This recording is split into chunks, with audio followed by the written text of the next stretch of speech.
here in Montreal. I'm David Ainsworth. I'm Head of Communications for the United Nations Secretariat of the Convention on Biological Diversity. I can say that I'm kind of dizzy and a little bit giddy with the results of the early morning. It was only a little while ago. As you may know, the Conference of the Parties adopted the Kunming-Montreal Global Biodiversity Framework just a few hours ago. The framework is a historic agreement. It's a balanced text that provides a strong basis for parties to the Convention and the world, indeed, to move forward towards achievement of the 2050 vision of the Convention, living in harmony with nature. So there were 6 documents agreed last night. There was CBD/COP/15/L25, which is the text of the Kunming Montreal Global Biodiversity Framework. There was also /L26, which was the monitoring framework for the Global Biodiversity Framework. There was L27, mechanisms for planning, monitoring, reporting, and review. There was L28, capacity building and development, and technical and scientific cooperation. L29, a document on resource mobilization, and L30, digital sequence information on genetic resources. These were introduced as a package by the Presidency, and then following extensive consultations over the afternoon and evening, were passed as a package early in the evening. Just note to journalists here in the room and those online is that Eurovision, the host broadcaster, has full high-definition files of the plenary for the last few hours, so you can liaise with them and visit their website for these. And also, I sent a link to the Flickr account, so you've got photos in this area as well. If you have any other details about the documents you need, please send an email to myself and to Franca, and we'll make sure those are available for you as well. So here in this last day, we still have a lot of work to do. Working Group 1 is about to start meeting, and they will complete the last work on their final CRPs on the financial mechanism, the Global Environment Facility, the long-term approach to mainstreaming, and knowledge management. And then we will have a plenary today. I have it listed at 2:40 or 3 o'clock, we'll see the timing, where the COP and the COP MOPs of the protocols will adopt the final decisions of this conference. There are some 40-plus documents to consider, and also we need to close the meeting. So we'll get the closing statements from the COP15 presidency, our executive secretary, Elizabeth Maruma Emrema, and the executive director of UNEP, and others. All of this will take a while, so it's expected easily that the meeting for the plenary will go on through the afternoon, and it's possible into the early evening. Not till 4 o'clock in the morning, but still into the evening as well. We have scheduled a press conference with the COP15 presidency at 2 p.m. today. I'm hoping we can take that time, but given the heavy agenda, it may change. We'll let you know how that goes as well. The other thing is we do intend to have a short technical briefing on the content of the Kunming-Montreal framework following the press briefing with the presidency. Basil Van Havre and Francis Ogwal, the co-chairs of the open-ended working group, have agreed and come to speak with you and talk with you about the technical content of those documents. We have press conferences that will take place over the course of today, reactions to the Kunming Biodiversity Framework. That's all I have to announce for now. I will take questions from the floor. I imagine there may be a fair number, so please raise your hands and we'll have microphones brought around to you. Let's see here. Well, I think we'll start right in the back here. We got a microphone to them? I suppose I should put my glasses on so I can see who's there. Hi, David. I'm hoping you can explain why, despite the opposition last night from the Democratic Republic of Congo, the United Nations was able to go ahead, the plenary was able to go ahead and adopt the framework, and maybe you could also just explain the difference in terms of UN protocol between unanimity and consensus. Yeah, certainly. So the notion of consensus, I know, is very, very challenging, and I've spoken, I think, a lot with a lot of you over the last little while. So consensus does not mean that a single party can indeed block all of the things that goes on. In the process of consensus, there are consultations that go on, there are discussions, there are recognitions of differences of opinion, and then what happens is in the event that you still have a strong objection, it is possible for that objection to be noted in the reports, noted in the decisions that are adopted, and for things still to proceed. With regard to the question of the comments by the Democratic Republic of Congo, it is noted that the first texts of the Kunming Declaration and its associated documents were introduced early on yesterday afternoon. There was an extensive discussion in the heads of delegation meeting that took place from 11 a.m. to, I think, almost 4 o'clock. That included a recognition of the comments by the DRC. Following that, there were extensive bilateral and multilateral discussions that took place, including discussions with the DRC. In fact, you will note that the plenary was originally scheduled to take place at 7:30, and we opened it well after, what was it, 3:30, 4 a.m. in the morning? And so there were extensive consultations with the DRC at that time. So it was indeed noted. From a procedural point of view, the adoption is completely legal. It is also noticed that the credentials of the DRC at that point in time were provisional. And further, while there was a comment from the floor of the DRC about their concerns with the framework, there was no formal objection raised. Please note, there was no formal objection raised by the DRC in that matter. And on that basis, without a formal objection, there's no process to go forward for blockage. So I think it's important to note a couple of things. So the first thing is that it is clear from the comments that took place in the heads of delegation meeting and onwards that there was an incredibly strong basis of support for the framework, overwhelmingly. And further, that there were another of other objections and concerns to the framework that were addressed in the other discussions later on. It is acknowledged that moving forward on this framework, the question of trust and consensus and communication will be exceedingly important. And so, the parties, I think, have recognized that, and indeed the comments that followed and the comments that are taking place today reflect the need for us to have these discussions moving forward. There's my long-winded answer to your question, Gianna. Let's take over here. I'll take up the front. I guess that's our colleague from, oh, this is a new person I've recognized. Take the mic. Don't be shy. Take the mic. Lindsay Botts from Sierra Magazine in the U.S. I have a question about implementation. Can you just talk a little bit about going forward until 2030, what mechanisms will kind of be used to ensure that countries actually adopt some of these goals and measures? Okay, so you'll note that the framework has the targets and goals in it as well, and there are these other associated documents that talk about resource mobilization, that talk about capacity building, that talk about the monitoring and implementation framework. So with the final adoption of all the results at this COP, parties will go back and they'll be expected to mobilize their national biodiversity strategies and action plans in support of the framework. The national biodiversity strategies and action plans, or NBSAPs, becoming the main instrument to implement the convention at the national level. And so they will be expected to take these results and mainstream them into those. I do want to note that you should probably see soon an announcement of an NBSAP accelerator program that's organized by the United Nations Environment Program, the United Nations Development Program, and others that will be assisting countries to ensure that they're mainstreaming all of the principles of this framework into their national biodiversity strategies and action plans. So that is it.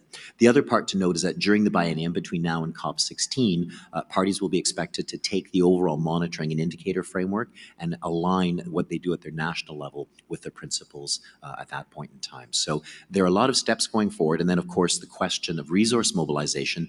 Remember that there was a call for the Global Environment Facility to create a global biodiversity fund that would be implemented as soon as possible once their Assembly and Council can ratify it next year and move forward on that. So it's a lot of different steps. I think what you'll want to do over the next little while is follow information from us and notifications and see how things go forward. Thanks. I'll take the third row first, and then we'll go back up to the front to Stella. Don't worry, I'll get to all of you. We have a lot of time this morning. Emilia Fournier, APTN National News, the Indigenous TV network in Canada. I'm wondering what the implications, the legal implications are for Indigenous peoples with this new agreement, and also if the UN is considering including Indigenous nations at the same level as countries are in future COP conferences. So, I mean, you're correct that within the framework, there are multiple references and some interesting movements forward on the involvement and implication of Indigenous peoples and local communities, whether this is in the question of protected areas, whether it's in the question of invasive alien species, and a whole variety of things. So, I won't be able to go into all the details, but I would invite you to look at the specific targets and look at the language. There it is. But it does recognize the rights, the responsibilities, and the specific expertise of Indigenous peoples and local communities. Your second question is exceedingly important. So you'll know that under the convention currently, even before this meeting, we have Article 8J, and Article 8J recognizes the importance and the special position of traditional knowledge related to the conservation and sustainable use of Indigenous and local communities. And it also has meant that there's a working group that we have under the convention where Indigenous peoples and local communities in that working group are on equal standing with parties in anything discussed in that group. So that's another important element. I think the other thing too is you'll note that the IPBES, Intergovernmental Science Policy Panel on Biodiversity and Ecosystem Services, has also recently done an extensive framework on traditional knowledge, putting it at the same level as other forms of knowledge in the world. Now, one of the important parts that moved forward, which is outside of the global framework, and this was adopted in a plenary at the middle, was an agreement by parties to reevaluate and to expand and extend the role of Indigenous peoples and local communities in the convention process. So over the next 2 years, parties and an ad hoc technical expert group will evaluate the existing role of Indigenous peoples and local communities in traditional knowledge and evaluate whether that can be indeed expanded and move forward, and the proposal will come to COP16. This is particularly important given the target on protected areas in the framework, but also given some of our other areas. Under the convention process, in addition to traditional protected areas, there's been a lot of discussion of something called other effective area-based conservation measures. And the Indigenous conservation areas, ICAs, are an important part of that. And so the work that we're doing here is going to be a space to bring that forward and open it up. So I think that your work and coverage here in Canada, as well as others that will be looking at this in other parts of the world, should be looking at how this consultation will expand. So it's a good possibility, and there's indeed really a lot of space for those kind of consultations and dialogues. Thanks very much. I'll take Stella, and then we'll go to other ones. Thanks, David.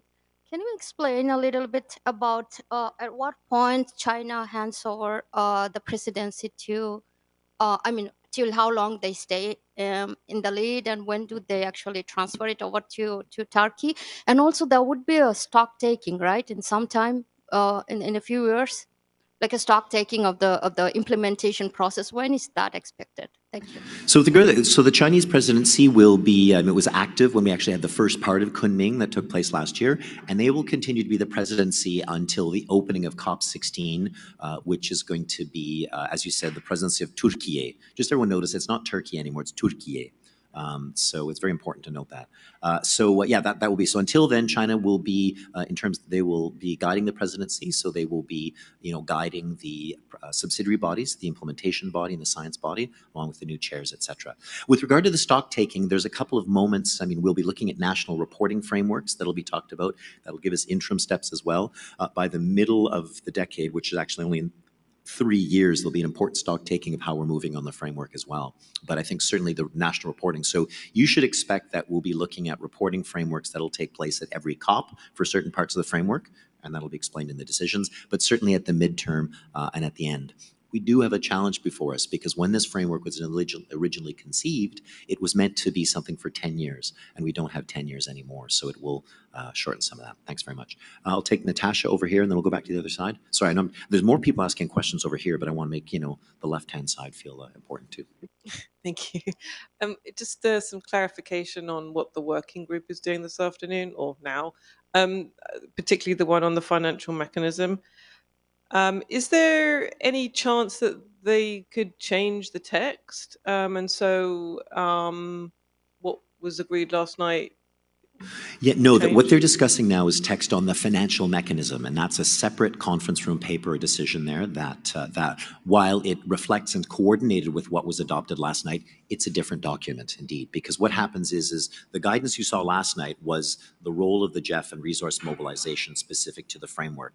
There's always a decision at our COPs, which is guidance to the financial mechanism of the GEF, so identifying the programs of work and priorities of the convention that should be considered by the assembly of the GEF. And so that is semi-independent. So, and certainly that it would be expected that if there's any need to coordinate those documents, they will indeed be coordinated. It would be exceedingly unusual for a contradictory program or document to come out of the financial mechanism. But that's one of the things they're looking at, is finalizing that decision to be adopted in the final COP area. And of course, they're also looking at knowledge management and mainstreaming matters.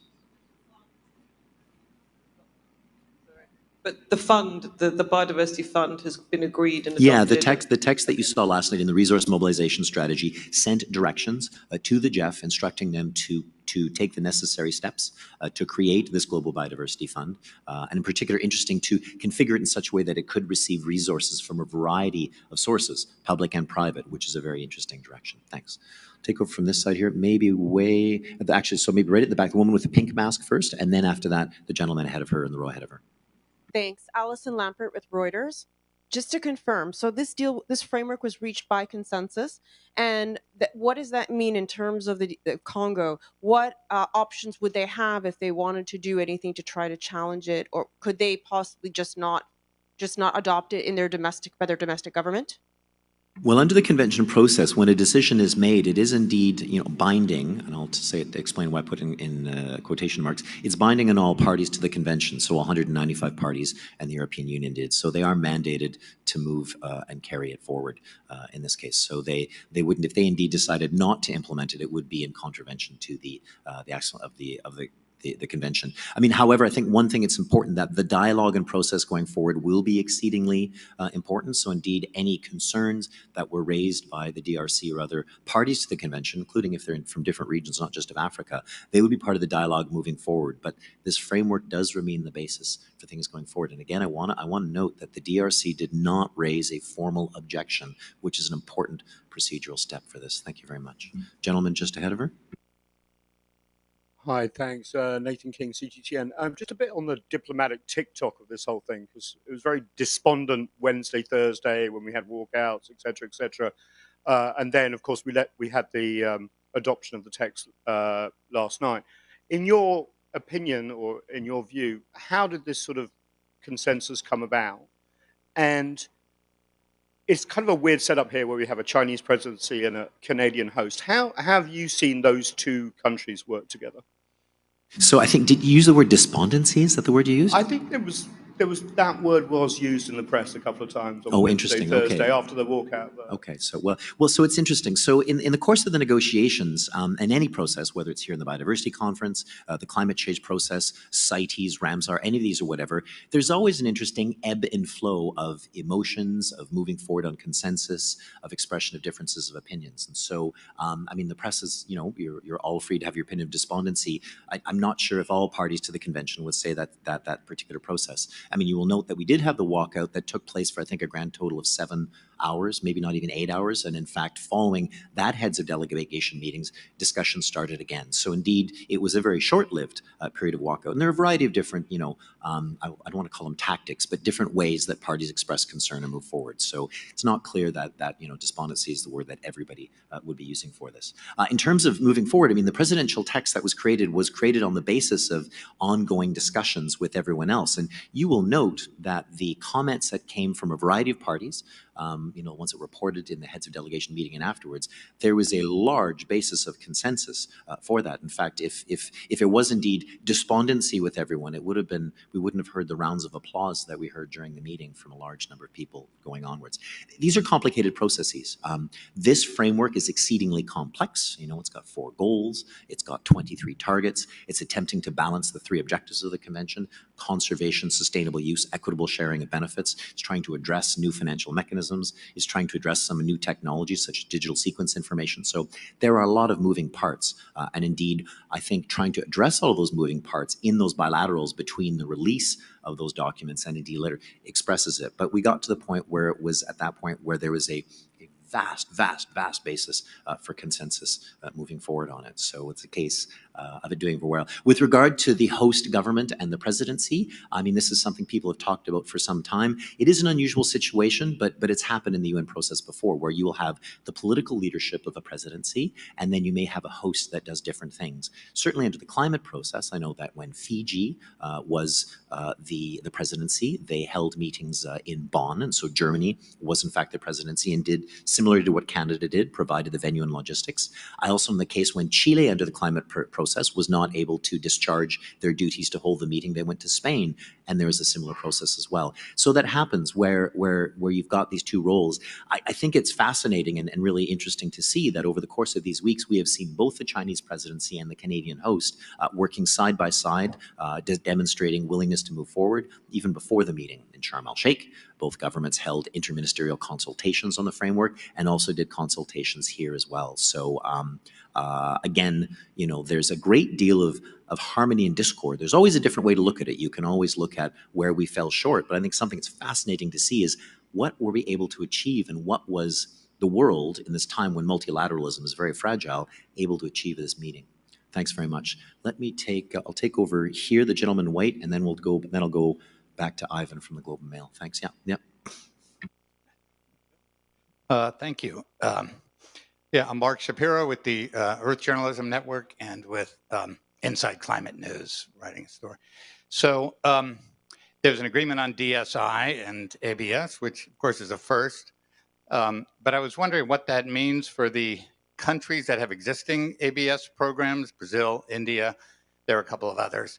And then whether those programs provide a kind of floor from which the process itself will be drawn over the next 2 years. Gosh, sorry, Mark, that's an exceedingly technical question. I'm not sure I'm sufficiently brief to get you on that one. I mean, I think you will know that the decision on digital sequence information indicates that people need to move forward, both in the question of the definitions and on the variety of multilateral benefit sharing mechanisms here. I mean, the challenge we've got with this is how do we ensure that these new technologies are incorporated with the existing provisions of the Nagoya Protocol. So, sorry, Mark, I'm going to have to pause on this one, and we'll see if we can get you some experts or some of the members of the countries themselves who can speak to you on that one. Sorry about that. Thanks very much. Ivan, please. Thanks, Ivan Semenik from the Globe and Mail. So, David, actually, I have a very similar question, but maybe you can elaborate on the relationship between the Nagoya Protocol and the new biodiversity framework. I mean, obviously, the new framework includes DSi and talks about the need for policy and legal mechanisms. Is there any other document or any other elaboration on those mechanisms at this point? And does Nagoya play a role? So I think you need to look at the targets to the Global Biodiversity Framework, because indeed, even within the targets themselves, there are discussions about the role of the different protocols and implementation of it. So whether it's the Cartagena Protocol or the Nagoya Protocol. So the targets that look at how are there, because the Global Biodiversity Framework indeed does need to be consistent with existing obligations under Nagoya, et cetera. I mean, the decisions relating to the Nagoya Protocol at the meeting are still considerable, and we need to look at how we move forward on the overall question of a multilateral benefit sharing mechanism. There's also the question of specialized mechanisms. How do we deal with questions of access and benefit sharing for, say, research, for, say, the question of health matters, et cetera, like that? Those are going to be moving forward in there. I guess in some ways we focused on the fact that digital sequence information is this new area, and then it was highlighted as something that had to be incorporated for it. But the work on the protocol continues to be mainstreamed into the work of the other targets there. Just a quick follow-up. Is your feeling that the disappointment by some of the African representatives yesterday, was that linked to the DSi because it was a strong red line for them earlier in the conference? I don't think I could comment on their disappointed their positions or whatever. So I think you'd have to check with people from the region on that. Thanks very much. Okay, good. We'll take a question here in the second row. Hi, Jack Graham, Thomson Reuters Foundation. I was wondering on the accountability mechanisms. There was some disappointment about the fact amongst some groups that the deal was to say that they may take the reviews into account as opposed to should take reviews into account. What can the CBD do and the process do to force some kind of accountability on those plans? So I think the word force is something you never want to see within the process. This is indeed a consensual process. This is the process of international law, most of it which is exceedingly soft. So the word force is not generally used in that case. So I mean, I think you'd have to look at the specific language. That's why people discussing whether or not things are mandatory not is an important part there. So I don't think there is a mechanism for it. But again, I'm going to pause because again, this is becoming an exceedingly technical briefing for me right now. And remember, I'd only finished reading the text about 2 hours ago as well. So pause on that. Thanks. I'm going to move to the other side of the room over there. We've got a question. The woman just got an orange scarf on. Hi, I'm Rita Gupta from the Earth Journalism Network. So my question's about some confusion about reducing the overall risk from pesticides because there was no agreement on reducing use. Is there some mixed messaging, especially because it's the first time there's text later on talking about, agroecology and things like that in the food target without reducing use of pesticides? Sorry again, at the risk of this, my briefing started to degenerate in terms of, I don't know the details here. But you're right, it is exceedingly complicated that we need to look at the implementation of the pollution target and its consequences for food security matters later on. I mean, I know that was one of the language that we're looking at, and so parties will be looking at moving forward. But I don't have that text like right in front of me right now, so I can't specifically comment, but I think you have highlighted potential tensions that'll have to be resolved in the next little while. Thanks very much. I think I'll go to, I'll take the woman here with the long hair. Yep, right there. And then we'll go to the other side. Hello, my name is Sophie Arclay from Collège International Maï de France. There was a lot of opposition for this decision. Would you say that a certain weariness of the diplomats and also a need for a Montreal moment sort of rushed this decision and maybe even blocked certain more advanced discussion? So you're asking me to really look at opinions and stuff here. So, and I don't really have opinions. I mean, I think consistent with some of the things I've said before. I mean, the parties have since 2018 and COP15 indicated their ongoing support to achieve a ambitious, realistic, and transformative global biodiversity framework in this case. And so there's always been that expression by parties all throughout the years of negotiation, the 5 meetings of the open-ended working group, the meetings of the subsidiary bodies that provided support and information. Parties have always said they wanted to move forward on this. And indeed, in terms of opposition, I mean, I think you need to reflect that when the presidential text was issued, the reactions from many of the parties, there was a strong, overwhelming reaction from a lot of it. So I'm not sure in terms of strong resistance, if that's what you would say. If there was indeed strong resistance, we'd probably still be in the plenary room waiting for texts to be looked at and move forward. It's indeed the question that the world is wondering. We need to move on this. Do you say it's because there was a need for a Montreal moment? I mean, I think that the clear matters is that the world recognizes that the nature of the crisis facing biodiversity, the nature of problems with conservation, sustainable use, are recognized as something we have to move forward on for sure. And the governments recognize that. And that's why they did agree to move forward on this package that they did. Thanks very much. On this side over here. Oh, Natasha, I already had a question from you. I'm going to wait. Sorry. I mean, I've given you a lot of questions this week, I feel, so we'll see. Anyone else on this other side? Yeah, right in the back row, please. Hi, I'm Morgan Lowry, Canadian Press. We were trying to find out who was the delegate from the Democratic Republic of Congo who spoke up in the plenary. We asked, and I mean, it wasn't the environment minister, and we heard that it's not entirely sure who it was, and that the Secretariat's looking into confirming that. Do you have any information? Yeah, the names of the delegates and participants actually under a process, we only release the names of participants in our conference near the end. Partly it's a technical issue, partly it's just confirming everyone's credentials and matters. So yeah, I wouldn't even have that information. It wasn't the environment minister, but that's not unusual. Within our process, it's not always the environment minister who sits at the particular table at that point in time. So anyway, but I mean, there is this question of the nature of credentials for everybody in the meeting that are still being verified in this case. So thanks. Okay, Natasha, you know what? You get a bonus prize. Punishment for you, because I'm going to ask you a technical question. Oh, my Lord. What do countries have to do to raise a formal objection? And what's the difference between a formal objection and an informal objection? And did the DRC know that they weren't raising a formal objection? So, I mean, I can't speak to what the DRC does or doesn't know. I mean, I think you'll have to ask representatives of the DRC in that case. But indeed, there is a question of it being, to raise to the presidency as a formal objection to the process. And then for a formal objection to be raised, indeed, it's got to be clear that the credentials of the party making it are fully in line and that they're nothing provisional. Thanks very much. Question behind you. There's a prayer. Hi, I'm Christina with the Newswire DPA. Could you maybe briefly lay out where this goes from here? So how is sort of the path to COP16? How and where? Where does this go? Just sort of in a brief overview. Yeah, Thank so you. I mean, there are a lot of moving parts, as you say. So indeed, so the framework has been adopted. So parties are expected to, as they move forward on their processes for the national biodiversity strategies and action plans, align them with the needs of the targets, not only for this biennium, but going forward as well. The parties will also look at national reporting that takes place over the decade and look at that forward. With regard to the Global Environment Facility, the instructions are that their assembly, which is due to take place next year, needs to put into motion the needs to move forward on these matters. I mean, there are other initiatives. I mentioned the accelerator partnership for the NBSAPs. That's something that will be moving forward and help countries prepare for that as well.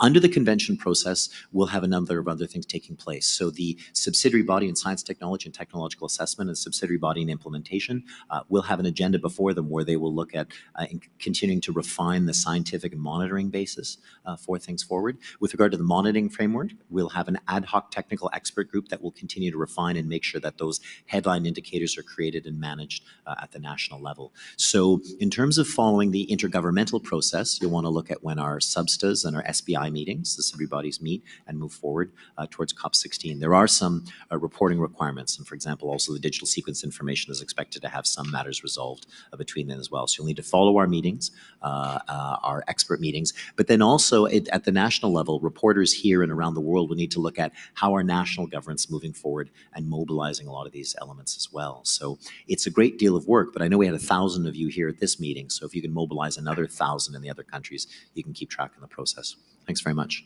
Anything else over here? I'm just seeing, no? It looks like you have a follow-up though. I'm being very nice to this side of the room because there's a couple of keeners over I'm here. so sorry. Just a brief follow-up. Do you have any details yet about when and where COP16 will be held? So COP16 will be held in Turkey.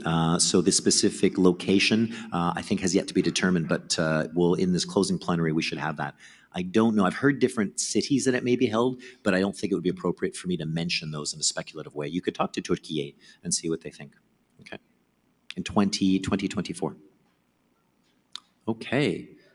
Thank you very much, everybody. So I think there'll be another press conference happening here soon. The working group will begin. And yes, and I do hope that we'll be having this press conference at 2 p.m. with the presidency, but with the fact that the entire agenda is décalé a little bit backwards, we may have some uncertainty. Thank you very much.